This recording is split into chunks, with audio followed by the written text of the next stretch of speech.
This is Bangalore Headlines, your source for the latest news and alerts from across the city. Sir ಎಲ್ಲರಿಗೂ ನಮಸ್ಕಾರ. ಈ ದಿನ ನಾವು ಏನಿಲ್ಲಿ ಪ್ರತಿಭಟನೆ ಮಾಡಬೇಕು ಅಂತ ಸೇರಿದ್ದೀವಿ. ಕಾರಣ ಇಷ್ಟೇ ಸರ್, ಈಗಾಗಲೇ ಸರ್ಕಾರ ಈ ಹಿಂದಿನ ಸರ್ಕಾರಗಳು ಏನು ಮಾಡಿತ್ತು ಅದನ್ನು ನಾವು ಮಾಡೋದಿಲ್ಲ, ಮತ್ತು ಉದ್ಯೋಗನ ಸೃಷ್ಟಿ ಮಾಡ್ತೀವಿ, ಆ ಮುಖಾಂತರ ಎಲ್ಲ ಯುವಕರಿಗೂ ಉದ್ಯೋಗವನ್ನು ನೀಡ್ತೀವಿ ಅನ್ನೋ ಭರವಸೆಯನ್ನು ಕೊಟ್ಟು ಸರ್ಕಾರ ಅಧಿಕಾರ ಬಂತು. ನಾವು ಬಹಳಷ್ಟು ನಿರೀಕ್ಷೆಯನ್ನು ಮಾನ್ಯ ಮುಖ್ಯಮಂತ್ರಿ ಸಿದ್ದರಾಮಯ್ಯವರಲ್ಲಿ ಇಟ್ಕೊಂಡಿದ್ವಿ. ಕಾರಣ ಇಷ್ಟೇ, ಅವರು ಈ ಹಿಂದೆಯೂ ಕೂಡ ಅವರು ಹೇಳ್ತಾ ಬಂದಿದ್ದಾರೆ ಸಮಾಜ ನಿರ್ಮಾಣ ಆಗಬೇಕು, ಜೊತೆಗೆ ಹಿಂದುಳಿದವರು ಮೇಲೆ ಬರಬೇಕು ಅನ್ನೋ ನಿಟ್ಟಿನಲ್ಲಿ ನಾನು ನನ್ನ ಕನಸನ್ನು ಕಟ್ಕೊಂಡಿದ್ದೀನಿ ಅನ್ನುವಂಥದ್ದು, ಮತ್ತು ಆ ನಿಟ್ಟಿನಲ್ಲಿ ಅಧಿಕಾರವನ್ನು ನಿಭಾಯಿಸ್ತಾ ಇದ್ದೀನಿ ಅನ್ನುವಂಥದ್ದು. ಸೊ ಈ ನಿಟ್ಟಿನಲ್ಲಿ ನಾವೇನು ಮಾಡಿದ್ವು, ಸಿ ಎಂ ಸಿದ್ದರಾಮಯ್ಯನವರು ನಮಗೆ ನಮ್ಮ ಬಾಳಲ್ಲಿ ಒಂದು ಆಶಾದಾಯಕವಾದ ಭಾವನೆಯನ್ನು ಮೂಡಿಸಿದ್ದಾರೆ, ಅಥವಾ ಒಂದು ಬೆಳಕನ್ನು ತರ್ತಾರೆ ಅನ್ನುವಂಥ ಒಂದು ಆಸೆಯನ್ನು ಇಟ್ಕೊಂಡಿದ್ವಿ. ಆದರೆ ಸಿದ್ದರಾಮಯ್ಯನವರು ಏನು ಹೇಳಿಕೆಯನ್ನು ಕೊಟ್ಟಿದ್ರು, ಆ ಹೇಳಿಕೆಯಲ್ಲಿ ಯಾವುದನ್ನು ಕೂಡ ಇಲ್ಲಿವರೆಗೂ ಕೂಡ ಅವರು ಚಾಲ್ತಿಯಲ್ಲಿ ತಂದಿಲ್ಲ. ಅದರಲ್ಲಿ ಮೂಲತಃ ಹೇಳಬೇಕು ಅಂತ ಹೇಳಿದ್ರೆ, ನಾವು ದೈಹಿಕ ಶಿಕ್ಷಕರ ಒಂದು ತರಬೇತಿಯನ್ನು ಪಡ್ಕೊಂಡು ಆ ಒಂದು ಹುದ್ದೆಯ ಆಕಾಂಕ್ಷಿಗಳಾಗಿದ್ದೀವಿ. ಇವತ್ತುವರೆಗೂ ನಾವು ಒಂದು ರೀತಿಯಾದ ಸರ್ಕಾರದ ನೇಮಕಾತಿಗಳ ಆಗುವ ಎಲ್ಲ ಸಂದರ್ಭದಲ್ಲೂ ಕೂಡ ಸರ್ಕಾರ, ಇದೊಂದೇ ಸರ್ಕಾರ ಅಂತಲ್ಲ, ಎಲ್ಲ ಸರ್ಕಾರದಲ್ಲೂ ಕೂಡ ಮಲತಾಯಿ ಧೋರಣೆಯನ್ನು ಅನುಸರಿಸ್ತಾ ಬಂದಿರತಕ್ಕಂಥದ್ದನ್ನು ನಾವು ಕಂಡಿದ್ವಿ. ಯಾವುದಾದ್ರೂ ಈ ಸಮಾಜದಲ್ಲಿ ಹಿಂದುಳಿದ ಸಮುದಾಯಗಳು ಅಥವಾ ಹಿಂದುಳಿದ ಸಮಾಜ ಅಂತ ಏನು ಕರೀತಾರೆ, ಹಾಗೆ ಶೈಕ್ಷಣಿಕವಾಗಿ ಯಾವುದಾದರೂ ಒಂದು ವಿಷಯ ನಿರ್ಲಕ್ಷ್ಯಕ್ಕೆ ಒಳಪಟ್ಟಿದೆ, ಇನ್ನೂ ತಳ ಸಮುದಾಯದಲ್ಲಿ ಇದೆ ಅಂತ ಹೇಳಿದ್ರೆ ಅದು ದೈಹಿಕ ಶಿಕ್ಷಣ ಅಂತ ನಾನು ಘಂಟಾಘೋಷವಾಗಿ ಹೇಳ್ತೀನಿ. ಇನ್ನಾದರೂ ಈ ಒಂದು ತಳ ಸಮುದಾಯ ನಿರ್ಲಕ್ಷ್ಯಕ್ಕೆ ಒಳಪಟ್ಟಿರತಕ್ಕಂಥ ಅಂದರೆ ಅವರು ಅದನ್ನು ಆ ರೀತಿಯಾಗಿ ಪರಿಭಾವಿಸ್ಕೊಂಡು ಬಿಟ್ಟಿದ್ದಾರೆ. ಆದರೆ ಈ ಒಂದು ವಿಷಯದ ಮಹತ್ವ ಬೇರೆಯೇ ಇದೆ ಅನ್ನುವಂಥದ್ದು ಎಲ್ಲರಿಗೂ ಕೂಡ ಗೊತ್ತಿರುವಂಥದ್ದೇ. ಸೊ ಹಾಗಾಗಿ ಈ ಒಂದು ನಿರ್ಲಕ್ಷ್ಯಕ್ಕೆ ಒಳಪಟ್ಟಿರ್ತಕ್ಕಂಥ ಈ ಒಂದು ವಿಷಯಕ್ಕೆ ಪುನಶ್ಚೇತನ ಕೊಟ್ಟು ಈ ಒಂದು ಏನು 2000 ಹುದ್ದೆಗಳ ಸಹಾಯಕ ಪ್ರಾಧ್ಯಾಪಕರ ನೇಮಕಾತಿಯನ್ನು ಮಾಡಿಕೊಳ್ಬೇಕು ಅನ್ನುವಂಥ ಸರ್ಕಾರ ಅಧಿಸೂಚನೆ ಹೊರಡಿಸೋಕೆ ಸಿದ್ಧತೆಯನ್ನು ನಡೆಸಿದೆ. ಈ ಒಂದು ಅಧಿಸೂಚನೆಯಲ್ಲಿ ದಯಮಾಡಿ ದೈಹಿಕ ಶಿಕ್ಷಣಕ್ಕೂ ಕೂಡ ನೀವು ಅವಕಾಶವನ್ನು ಕೊಡಬೇಕು. ಆ ಅವಕಾಶ ಕೊಡೋದ್ರ ಜೊತೆಗೆ ನಮ್ಮೆಲ್ಲರ ಬದುಕಲ್ಲೂ ಕೂಡ ಕತ್ತಲೆ ಆವರಿಸಿದೆ, ಆ ಕತ್ತಲೆಯಿಂದ ಮುಕ್ತಿಯನ್ನು ಕೊಟ್ಟು ನಮ್ಮ ಬದುಕನ್ನು ಕೂಡ ಸಮಾಜಮುಖಿಯಾಗಿ ಬೆಳಕನ್ನು ಚೆಲ್ತಕ್ಕಂಥ ಕೆಲಸವನ್ನು ಮಾಡಬೇಕು ಅಂತೇಳಿ ಮಾನ್ಯ ಸಿದ್ದರಾಮಯ್ಯರಲ್ಲಿ ನಾನು ಕೈ ಮುಗಿದು ಪ್ರಾರ್ಥನೆ ಮಾಡಿಕೊಡ್ತೀನಿ. ಎಲ್ಲರಿಗೂ ಧನ್ಯವಾದಗಳು. ನಮಸ್ಕಾರ. ನಮ್ಮ ಹೆಸರು ನಾಗಮಲ್ಲ ಅಂತ, ಮೈಸೂರು ನಾಗು ಅಂತ. ಏನಿವತ್ತು ಇಂದು ನಮ್ಮ ಫ್ರೀಡಮ್ ಪಾರ್ಕ್ನಲ್ಲಿ ಎಲ್ಲ ಇಲಾಖೆ ವತಿಯಿಂದ ಏನು ಇನ್ನು ಇವತ್ತು ಧರಣಿ ನಡೆಸ್ತಾ ಇದ್ದಾರೆ. ಧರಣಿ ಉದ್ದೇಶಗಳೇನೆಂದರೆ, ಎಲ್ಲ ಈ ವರ್ಷದ ಏನು ನೇಮಕಾತಿ ಮಾಡ್ತಾಯಿದ್ದಾರೆ ಅದರಲ್ಲೂ ಕೂಡ ನಾವು ಫಿಸಿಕಲ್ ಎಜುಕೇಷನ್ ದೈಹಿಕ ಶಿಕ್ಷಣ ಶಿಕ್ಷಕರ ಅವರನ್ನು ನೇಮಕ ಮಾಡಬೇಕು. ಹಾಗಾಗಿ ಅಷ್ಟೇ, ನಮಗೆ ಏನೆಂದರೂ ಪ್ರಾಥಮಿಕದಿಂದ ಅಪ್ ಟು ಡಿಗ್ರಿ ಕಾಲೇಜು ವಿಶ್ವವಿದ್ಯಾಲಯವರೆಗೂ ಫಿಸಿಕಲ್ ಎಜುಕೇಷನ್ನ ನೇಮಕ ಮಾಡಬೇಕು. ಏಕೆಂದರೆ ಲಾಸ್ಟ್ ಟೈಮು 2022ರಲ್ಲಿ ನಾವು ಇಲ್ಲಿ ಹೋರಾಟ ಮಾಡಿದಾಗ ಮಾನ್ಯ ಸಿದ್ದರಾಮಯ್ಯ ಸಾಹೇಬರು ಕೂಡ ಬಂದಿದ್ದರು. ಅವರು ಏನು ಭರವಸೆ ಕೊಟ್ಟರು, ಇಲ್ಲ ನಮ್ಮ ಮುಂದಿನ ಸರ್ಕಾರದಲ್ಲಿ ನಾವು ಖಂಡಿತ ನೀವು ಫಿಸಿಕಲ್ ಎಜುಕೇಷನ್ನ ನೇಮಕ ಮಾಡ್ತೀನಿ ಅಂತ ಹೇಳಿದ್ರು. ಆದರೆ ಯಾಕೆ ಈ ಥರ ನಮ್ಮನ್ನ ಧೋರಣೆ ಮಾಡ್ತಾ ಇದ್ದಾರೆ ಅಂತ ಗೊತ್ತಿಲ್ಲ. ಹಾಗಾಗಿ ಮಾನ್ಯ ಮುಖ್ಯಮಂತ್ರಿಗಳಲ್ಲಿ ಹಾಗೂ ನಮ್ಮ ಮಧು ಬಂಗಾರಪ್ಪ ಇದರಲ್ಲಿ, ಮತ್ತು ಉನ್ನತ ಶಿಕ್ಷಣ ಸಚಿವರಾದ ಸುಧಾಕರ್ ಸರ್ ಇದರಲ್ಲಿ, ಅವರೆಲ್ಲರಲ್ಲೂ ಮನವಿ ಮಾಡ್ಕೊಳ್ಳೋದೇನೆಂದರೆ, ಫಿಸಿಕಲ್ ಎಜುಕೇಷನನ್ನು ದಯವಿಟ್ಟು ನೀವು ನೇಮಕಾತಿ ಮಾಡಿಕೊಡಿ. ಏಕೆಂದರೆ ಈಗಿನ ಅಧಿಸೂಚನೆ ಏನು ಮಾಡ್ತಾಯಿದ್ದೀರಾ ಅದರಲ್ಲೇ ನಮ್ಮ ಫಿಸಿಕಲ್ ಎಜುಕೇಷನ್ನ ನೇಮಕಾತಿ ಮಾಡಿ. ಏಕೆ ಇಲ್ಲ ಅಂದರೆ ಮುಂದಿನ ದಿನಗಳಲ್ಲಿ ತುಂಬ ಉಗ್ರ ಹೋರಾಟಗಳನ್ನು ಮಾಡ್ತೇವೆ. ಇಲ್ಲ ಅಂದರೆ ಮುಂದಿನ ಚುನಾವಣೆಗಳಲ್ಲಿ ನಮ್ಮ ಇಡೀ ಫಿಸಿಕಲ್ ಎಜುಕೇಷನ್ ಟೀಚರ್ಸ್ಗಳು ಹಾಗೂ ಎಲ್ಲ ಪ್ರೈವೇಟ್ ಇರ್ಬೋದು, ಏಡೆಡ್ ಇರ್ಬೋದು, ಪ್ರೈವೇಟ್ ಇರ್ಬೋದು, ಗೌರ್ಮೆಂಟ್ ಎಲ್ಲ ಫಿಸಿಕಲ್ ಎಜುಕೇಷನ್ ಟೀಚರ್ಸ್ಗಳು ಯಾರಿದ್ದಾರೆ ಅವರೆಲ್ಲ ಉಗ್ರ ಹೋರಾಟಗಳನ್ನು ಮಾಡ್ತೇವೆ. ಮತ್ತು ಮುಂದಿನ ಚುನಾವಣೆಗಳಲ್ಲಿ ತುಂಬ ಕಷ್ಟ ಆಗುತ್ತೆ ನಮಗೆ. ಹಾಗಾಗಿ ದಯವಿಟ್ಟು ತಮ್ಮ ಮಾನ್ಯ ಮುಖ್ಯಮಂತ್ರಿಗಳಲ್ಲಿ ಕೇಳ್ಕೊಳ್ಳೋದೇನೆಂದರೆ, ದಯವಿಟ್ಟು ಫಿಸಿಕಲ್ ಎಜುಕೇಷನ್ನ ನೇಮಕಾತಿ ಮಾಡಿ. ಏಕೆ ತುಂಬ ಲಕ್ಷಾಂತರ ವಿದ್ಯಾರ್ಥಿಗಳು ಇದ್ದಾರೆ, ಎಲ್ಲ BPEd ಮಾಡಿ, MPEd ಮಾಡಿ, CPEd ಮಾಡಿ, PhD ಎಲ್ಲ ಮಾಡಿದ್ದಾರೆ. ಹಾಗಾಗಿ ಈ ಮೂಲಕ ನಾನು ವಿನಿಸ್ಕೊಳ್ಳುತ್ತೇನೆ. ಹಾಗಾಗಿ ದಯವಿಟ್ಟು ತಮ್ಮ ಮಾಧ್ಯಮದರಲ್ಲಿ ವಿನಿಸ್ಕೊಳ್ಳೋದಂದರೆ, ಏನಾದರೂ ನಮ್ಮ ಹುದ್ದೆಗೋಸ್ಕರ ಹೋರಾಟ ಮಾಡ್ತಿರುವಂತಹ ಎಲ್ಲ ಫಲಾನುಭವಿಗಳಿಗೆ ದಯವಿಟ್ಟು ಇಂತಹ ಮಾಹಿತಿಗಳನ್ನು ಮಾಧ್ಯಮ ಮುಖಾಂತರ ತಿಳಿಸಿ. ನಮಸ್ಕಾರ, ನನ್ನ ಹೆಸರು ಡಾಕ್ಟರ್ ಸತ್ಯಮೂರ್ತಿ ಅಂತ. ಈಗ 432 ಕಾಲೇಜಿಗೆ, ಸರ್ಕಾರಿ ಪ್ರಥಮ ದರ್ಜೆ ಕಾಲೇಜುಗಳಲ್ಲಿ ಇರ್ತಕ್ಕಂಥ ಸುಮಾರು ಹುದ್ದೆಗಳನ್ನು, 829 ಹುದ್ದೆಗಳನ್ನು ಕಾಲ್ ಮಾಡಿದೆ ಸರ್ಕಾರ, ಕರ್ನಾಟಕ ಸರ್ಕಾರ ನೋಟಿಫಿಕೇಶನ್ ಹೊಡಿಸಿದೆ. ಈಗ ಏನು ಮಾಡಿದೆ ಅಂತಂದರೆ, ಅದರಲ್ಲಿ ಎಲ್ಲ ಡಿಪಾರ್ಟ್ಮೆಂಟ್ಗಳನ್ನ, ಎಲ್ಲ ಸಬ್ಜೆಕ್ಟ್ಗಳನ್ನ ಕಾಲ್ ಮಾಡಿ ದೈಹಿಕ ಶಿಕ್ಷಣವನ್ನು ಕಾಲ್ ಮಾಡಲಿಲ್ಲ, ಬಿಟ್ಬಿಟ್ಟಿದ್ದಾರೆ.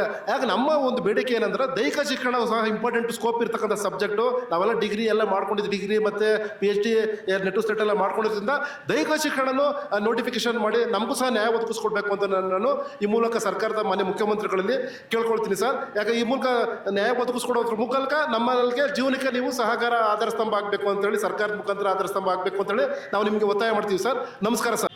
ನಮಸ್ತೆ. ನಾನು ಫಿಸಿಕಲ್ ಎಜುಕೇಷನ್ ಸಬ್ಜೆಕ್ಟ್ ಆಸ್ಪಿರೆಂಟ್ಸ್ ಆಗಿದ್ದೀನಿ. ದೈಹಿಕ ಶಿಕ್ಷಣ ಅನ್ನೋದು ತಮಗೆಲ್ರಿಗೂ ತಿಳಿದೇ ಇದೆ, ಅದರ ಪ್ರಾಮುಖ್ಯತೆ ಮತ್ತು ಮಹತ್ವ ಎಲ್ರಿಗೂ ಗೊತ್ತೇ ಇದೆ. ಆದರೆ ಈ ಒಂದು ಸರ್ಕಾರದ ನೇಮಕಾತಿಗಳ ವಿಷಯದಲ್ಲಿ ದೈಹಿಕ ಶಿಕ್ಷಣವನ್ನು ನಿರ್ಲಕ್ಷಿಸ್ತಾ ಇದ್ದಾರೆ. ಅದು ಯಾವುದೋ ಕಾರಣಕ್ಕೆ ಅಂತಲೂ ಗೊತ್ತಿಲ್ಲ. ಸರ್ಕಾರಿ ಶಾಲೆ ಮಕ್ಕಳು ಯಾವುದೇ ತರಹದ ಅವ್ರಿಗೆ ಫಿಟ್ನೆಸ್ ಆಗಲಿ, ಅವರ ಹೆಲ್ತ್ ಬಗ್ಗೆ ಆಗಲಿ, ಇದ್ರ ಬಗ್ಗೆ ಯಾವುದು ಗಮನ ಕೊಡಬಾರ್ದು. ಬಟ್ ಆ ರಾಜಕೀಯ ಮಕ್ಕಳುಗಳು ಮಾತ್ರ ಪರ್ಸ್ನಲ್ ಆಗಿ ಅವ್ರಿಗೆ ಆದಂಥ ಒಂದು ಕೋಚಸ್ ಇಟ್ಕೊಂಡು, ಅವ್ರಿಗೆ ಆದಂಥ ಒಂದು ಸ್ಪೋರ್ಟ್ಸು ಪರ್ಸ್ನಲ್ ಟ್ರೈನರ್ ಇಟ್ಕೊಂಡು ಅವ್ರ ಫಿಟ್ನೆಸ್ ಮಾತ್ರ ಚೆನ್ನಾಗಿರಬೇಕು. ಬಟ್ ಸರ್ಕಾರಿ ಶಾಲೆಗಳ ಮಕ್ಕಳು ಏನಾಗಬೇಕು, ಆ ಒಂದು ಕ್ಷಮತೆಯಿಂದ, ಫಿಟ್ನೆಸ್ಸಿಂದ ದೂರ ಉಳಿಬೇಕು ಅನ್ನೋ ಕಾರಣನೂ ಇರ್ಬೋದೇನೋ. ಆ ಥರ ಒಂದು ಯೋಚನೆ ಮಾಡಿದ್ರೆ ದೈಹಿಕ ಶಿಕ್ಷಣದ ಈಗ ನೇಮಕಾತಿಗಳ ವಿಚಾರಕ್ಕೆ ಬಂದರೆ 11-18 ವರ್ಷಗಳಿಂದ ಕೂಡ ದೈಹಿಕ ಶಿಕ್ಷಣಕ್ಕೆ ನೇಮಕಾತಿ ಆಗ್ತಾ ಇಲ್ಲ. ಈ ಒಂದು ನೇಮಕಾತಿ ನೀವು ಮಾಡಲ್ಲ ಅಂತ ಹೇಳಿದ್ರೆ ವಿಶ್ವವಿದ್ಯಾಲಯದಲ್ಲಿ ದೈಹಿಕ ಶಿಕ್ಷಣ ಕೋರ್ಸನ್ನು ನೀವು ಸ್ಟಾಪ್ ಮಾಡಿದ್ರೆ, ಮುಚ್ಚೋದ್ರ ಮೂಲಕ ನಾವು ಬೇರೆ ಮುಂದಿನ ಬರ್ತಕ್ಕಂಥ ಡಿಗ್ರಿ ಮುಗಿಸ್ಕೊಂಡು ಬರ್ತಕ್ಕಂಥ ಒಂದು ಕ್ರೀಡೆ ಮೇಲೆ ಆಸಕ್ತಿ ಇರೋಂಥ ಹುಡುಗರು ಬೇರೆ ಸಬ್ಜೆಕ್ಟನ್ನು ಓದ್ತಾರೆ, ಅಥವಾ SI-ನಲ್ಲಾಗಲಿ ಅಥವಾ ಬೇರೆನಲ್ಲಾಗಲಿ ಕೋಚಿಂಗ್ ಸರ್ಟಿಫಿಕೇಟ್ ಮಾಡ್ಕೊಂಡು ಅವರೇನೋ ಟ್ರೈನರ್ ಆಗಿ ಹೋಗ್ತಾರೆ. ನಾವು ಡಿಗ್ರಿಗಳನ್ನು ಮಾಡಿಕೊಂಡು BPED MPEDಗಳನ್ನ ಮಾಡಿಕೊಂಡು ಈಗ ನಮಗೆ ಯಾವುದು ನೇಮಕಾತಿ ಆಗಿಲ್ಲ ಅಂದರೆ ಮತ್ತೆ ಯಾಕೆ ನಾವು ಆ ಸಬ್ಜೆಕ್ಟನ್ನು ಓದಬೇಕು? ಅದ್ರ ಬದಲು ನಾವು MA MCOM ಬೇರೆ ಸಬ್ಜೆಕ್ಟನ್ನು ಓದ್ಬೋದು.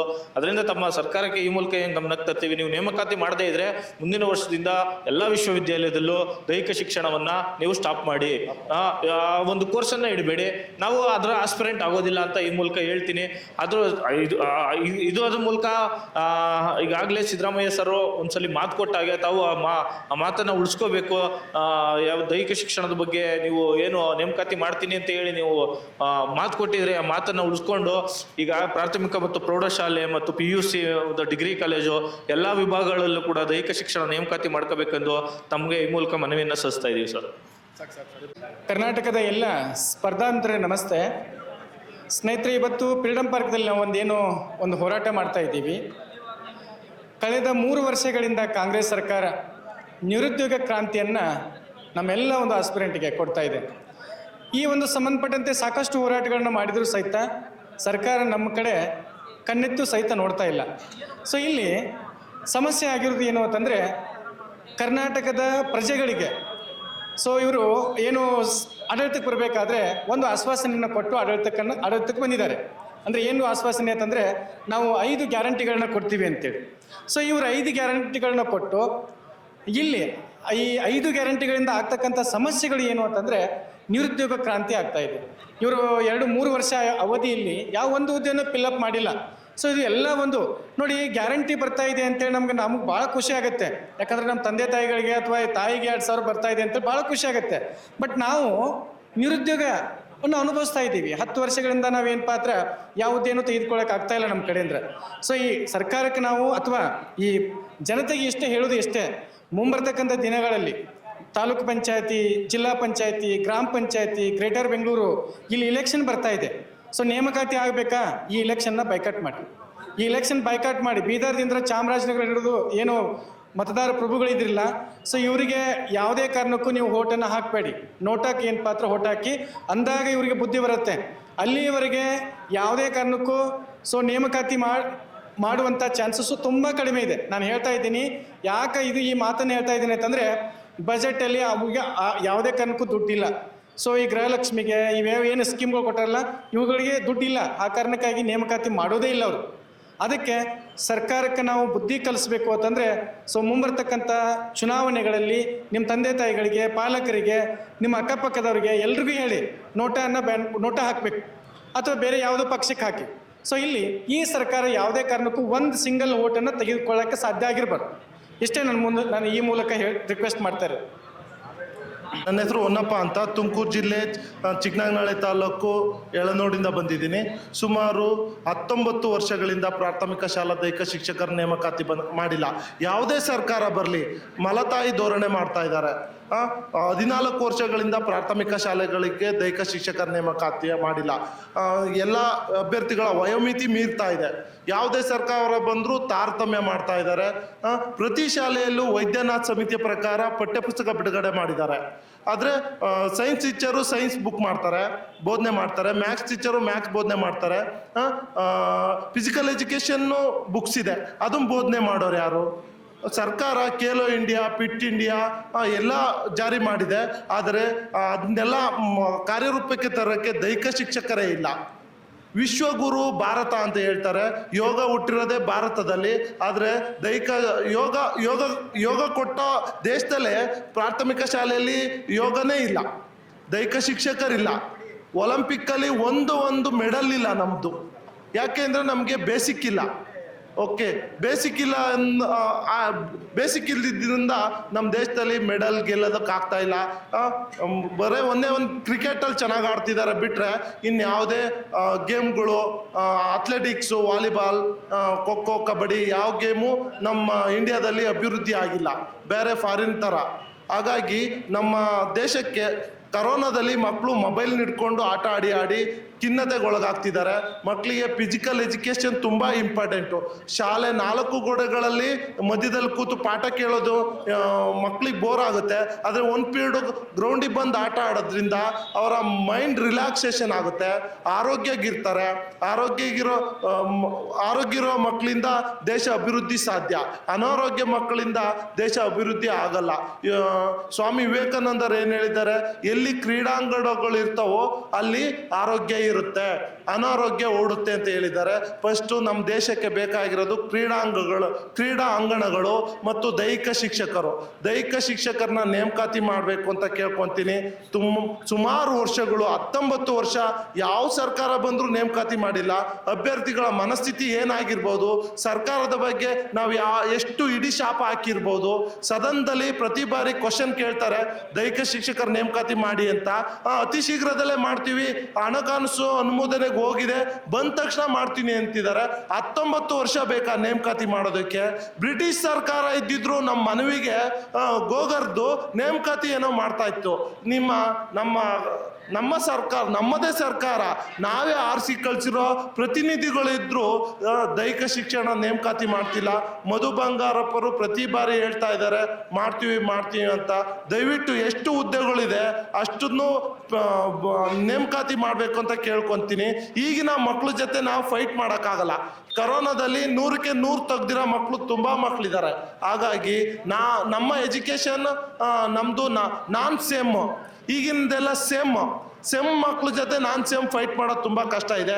ದಯವಿಟ್ಟು ವಯೋಮಿತಿ ಮೀರ್ತಿರೋರಿಗೆ ಒಂದು ಅವಕಾಶ ಕೊಟ್ಟು ನೇಮಕಾತಿ ಮಾಡಬೇಕು ಅಂತ ಕೇಳ್ಕೊತೀನಿ. ಇಲ್ಲ ಅಂತಂದರೆ ಮುಂದಿನ ದಿನಗಳಲ್ಲಿ ದುಷ್ಪರಿಣಾಮಗಳನ್ನು ಸರ್ಕಾರ ಎದುರಿಸ್ಬೇಕಾಗುತ್ತೆ. ಎಲ್ಲ ಎಲೆಕ್ಷನ್ಗಳನ್ನ ನಾವು ಬಾಯ್ಕಾಟ್ ಮಾಡ್ತೀವಿ. ಯಾವುದೇ ಥರದ ಓಟುಗಳನ್ನು ಮಾಡೋಕ್ಕೆ ಹೋಗೋದಿಲ್ಲ. ನಾವು ಹೇಳೋದ್ರಿಂದ ನಾವು 100 ಜನ ಕೇಳ್ತೀವಿ. ನಮ್ಮ ಹಳ್ಳಿಗಳಲ್ಲಿ ನಮ್ಮ ಸ್ನೇಹಿತರಿಗೆಲ್ಲ ಹೇಳಿ ಓಟ್ ಮಾಡ್ದಂಗೆ ಮಾಡ್ತೀವಿ. ದಯವಿಟ್ಟು ದೈಹಿಕ ಶಿಕ್ಷಕರನ್ನ ಪ್ರಾಥಮಿಕ ಶಾಲೆ, ಪ್ರೌಢಶಾಲೆಯಲ್ಲಿ ನೇಮಕಾತಿ ಮಾಡಿ ಅಂತ ಕೇಳ್ಕೊತೀನಿ. ಧನ್ಯವಾದಗಳು. ಇಂದಿನ ಸರ್ಕಾರದಲ್ಲಿ ವಿನಂತಿಸಿಕೊಳ್ಳೋದೇನೆಂದರೆ, ದಯಮಾಡಿ ನಾನು ಇಂದಿನ ಸರ್ಕಾರದಲ್ಲಿ ವಿನಂತಿಸಿಕೊಳ್ಳೋದೇನೆಂದರೆ, ಸ್ಟಾಫ್ ನರ್ಸ್ ಹುದ್ದೆಗಳಿಗೆ ಅಥವಾ ಸುಶ್ರುತ ಹುದ್ದೆಗಳಲ್ಲಿ ಪರ್ಮನೆಂಟ್ಗಳನ್ನ ಕೊಡಬೇಕು. ದಯವಿಟ್ಟು ಮೆಡಿಕಲ್ ಫೀಲ್ಡ್ಗಳಲ್ಲಿ ಪರ್ಮನೆಂಟ್ಗಳನ್ನ ಕೊಡಬೇಕು. ಸುಮಾರು ಒಂದು 20 ವರ್ಷಗಳಿಂದ ಸ್ಟಾಫ್ ನರ್ಸ್ ಅಥವಾ ಯಾವುದೇ ಮೆಡಿಕಲ್ ಫೀಲ್ಡ್ಗಳಲ್ಲಿ ಪರ್ಮನೆಂಟ್ ಆಗಿಲ್ಲ. ಮತ್ತು ಒಂದು ಪೇಷಂಟ್ಗೆ ಎಲ್ಲ ಬೇರೆ ಬೇರೆ ದೇಶಗಳಲ್ಲಿ ಒಂದು ಪೇಷಂಟ್ಗೆ ಒಬ್ಬ ಸುಶ್ರುತ ಅಧಿಕಾರಿಗಳು ಹಾಗೂ ಒಂದು ಪೇಷಂಟ್ಗೆ ಒಬ್ಬ ಡಾಕ್ಟರು ಈ ಥರ ಇರಬೇಕಾದ್ರೆ ನಮ್ಮ ದೇಶದಲ್ಲಿ ಸುಮಾರು ವಿದ್ಯಾರ್ಥಿಗಳು ಮೆಡಿಕಲ್ ಫೀಲ್ಡಲ್ಲಿ ಓದಿದ್ದಾರೆ, ಯಾರಿಗೂ ಪರ್ಮನೆಂಟ್ ಆಗ್ತಿಲ್ಲ. ಮತ್ತು ಒಂದೊಂದು ಹಾಸ್ಪಿಟಲಲ್ಲಿ ಒಬ್ಬ ಸುಶ್ರುತ ಅಧಿಕಾರಿಗಳಿಗೆ 30 ರೋಗಿಗಳನ್ನ ಕೊಡ್ತಿದ್ದಾರೆ. ಒಬ್ಬ ವ್ಯಕ್ತಿ ಎಷ್ಟು ರೋಗಿಗಳಿಗೆ ಕೇರ್ ತೊಗೊಳಕ್ಕಾಗುತ್ತೆ? ದಯಮಾಡಿ ಇದನ್ನ ನಮ್ಮ ಸರ್ಕಾರ ತಲೆಯಲ್ಲಿ ಇಟ್ಟುಕೊಂಡು ಎಲ್ಲ ಸುಶ್ರುತ ವಿದ್ಯಾರ್ಥಿಗಳನ್ನು ಹೆಚ್ಚಿನ ರೀತಿಯಲ್ಲಿ ಪರ್ಮನೆಂಟ್ ಮಾಡ್ಕೊಡ್ಬೇಕು ಅಂತ ನಾನು ವಿನಂತೀನಿ. ಆಮೇಲೆ ದಯಮಾಡಿ ಇನ್ನೊಂದು ಸರ್ಕಾರದಲ್ಲಿ ಏನೇನು ವಿನಂತಿ ಮಾಡೋದು, ಎಲ್ಲ ಅಧಿಕಾರಿಗಳಲ್ಲಿ ಏನು ವಿನಂತಿ ಮಾಡೋದು ಅಂತಂದರೆ, ನಮ್ಮ ದೇಶ ಅಥವಾ ನಮ್ಮ ಸಂಸ್ಕೃತಿ ಬರೀ ದುಡ್ಡಿಂದ ಬದುಕಿಲ್ಲ. ದಯವಿಟ್ಟು ಇಂದಿನ ಪೀಳಿಗೆಗೆ ಬರೀ ದುಡ್ಡು ಅನ್ನೋದನ್ನ ತುಂಬಬೇಡಿ. ನಾವು ಬದುಕಿರೋದು ಒಳ್ಳೆ ಗಾಳಿ, ನೀರು, ಜಲ, ಸುತ್ತದ ಪರಿಸರದಿಂದ. ದಯವಿಟ್ಟು ನಮ್ಮ ಮುಂದಿನ ಪೀಳಿಗೆಗೆ ಒಳ್ಳೆ ಪರಿಸರ ಮತ್ತು ಒಳ್ಳೆ ಸಂಸ್ಕೃತಿಯನ್ನು ಕೊಡಿ. ನೀವು ಈ ಥರ ಮಾಡೋದ್ರಿಂದ ನೀವು ಬರೀ ದುಡ್ಡು ಎಲ್ಲ ವಿದ್ಯಾರ್ಥಿಗಳ ಮನೋಭಾವದಲ್ಲಿ, ಎಲ್ಲ ಯುವಕರ ಮನೋದಲ್ಲಿ ಬರೀ ದುಡ್ಡೇ ತುಂಬಿದೆ. ನಮ್ಗೆ ಬೇಕಾಗಿರೋದು ಬದುಕಕ್ಕೆ ಬೇಕಾಗಿರೋದು ಒಳ್ಳೆ ಗಾಳಿ, ಜಲ, ನೀರು. ದುಡ್ಡಿಂದ ಏನು ಬೇಕಾದ್ರೂ ಕೊಂಡ್ಕೋಬೇಕು ಅಂತ ತಿಳ್ಕೊಬೇಡಿ. ದಯವಿಟ್ಟು ನಿಮ್ಮ ಮಕ್ಕಳಿಗೆ ಒಳ್ಳೆ ಸಂಸ್ಕೃತಿ ಬೆಳೆಸ್ಕೊಳ್ಳಿ. ನೀವು ಒಳ್ಳೆ ರೀತಿಯಲ್ಲಿ ಬದುಕನ್ನ ಕಟ್ಕೊಳ್ಳೋಕ್ಕೆ ಮುಂದಿನ ಪೀಳಿಗೆಗೆ ಅವಕಾಶ ಮಾಡಿಕೊಡಿ ಅಂತ ಎಲ್ಲ ಸರ್ಕಾರದ ಅಧಿಕಾರಿಗಳಲ್ಲಿ ನಾನು ವಿನಂತಿಸಿಕೊಳ್ತೇನೆ.